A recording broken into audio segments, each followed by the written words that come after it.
ഹേ developers, നമ്മൾ എന്തുകൊണ്ടാണ് നമ്മുടെ ഡാറ്റാബേസിലെ ടേബിൾ കോളത്തിന് ഇൻഡെക്സ് ക്രിയേറ്റ് ചെയ്യണമെന്ന് പറയുന്നത്? ഒന്ന് നോക്കിയാലോ. ഒരുപക്ഷെ നിങ്ങളിൽ കുറെ പേർക്ക് ഇത് അറിയായിരിക്കും കേട്ടോ. അറിയാത്തവർക്ക് വേണ്ടിയിട്ടാണ് പറയുന്നത്. അതിനു മുന്നേ നമുക്കൊരു വലിയ ബുക്ക് ഉണ്ട്. ഇത് നിറച്ച് ഷോർട്ട് സ്റ്റോറി ആണേ. അപ്പൊ സപ്പോസ് ഇതിന്റെ ഓതർ ഇൻഡെക്സ് പേജ് ആഡ് ചെയ്യാൻ വിട്ടുപോയി. നമുക്കൊരു സ്പെസിഫിക് ആയിട്ടൊരു സ്റ്റോറി വായിക്കണം. നമ്മൾ ആ സ്റ്റോറിക്ക് വേണ്ടി എല്ലാ പേജും കയറി ഇറങ്ങണ്ടേ? ഇൻഡെക്സ് പേജ് ഉണ്ടെങ്കിൽ ഡയറക്റ്റ് ആയിട്ട് ആ പേജിലേക്ക് പോകത്തില്ലേ? അതുപോലെ തന്നെ നിങ്ങളുടെ ഒരു ലാർജ് ഡാറ്റാബേസ്, അവിടെ ഒരു 1 മില്യൺ റെക്കോർഡുള്ള ഒരു യൂസർ ടേബിൾ ഉണ്ട്. ഒരു സ്പെസിഫിക് യൂസറിനെ നമുക്ക് യൂസർ നെയിം യൂസ് ചെയ്തിട്ട് ലൊക്കേറ്റ് ചെയ്യണം. അപ്പൊ ഡാറ്റാബേസിൽ എല്ലാ റോയിൽ കൂടെ കയറി ഇറങ്ങാന്ന് പറഞ്ഞാൽ ഒത്തിരി ടൈം കൺസ്യൂമിങ് പ്രോസസ് അല്ല. സപ്പോസ് ഈ കോളത്തിന് ഇൻഡെക്സ് ക്രിയേറ്റ് ചെയ്തിട്ടുണ്ടെങ്കിൽ ഡാറ്റാബേസിന് ഡയറക്റ്റ് ആയിട്ട് ആ യൂസറിന്റെ റോയിലേക്ക് നാവിഗേറ്റ് ചെയ്യാൻ വേണ്ടി പറ്റും.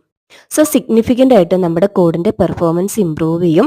വീഡിയോ യൂസ്ഫുൾ ആണെന്ന് തോന്നുവാണെങ്കിൽ ഒന്ന് സബ്സ്ക്രൈബ് ചെയ്യാം കേട്ടോ.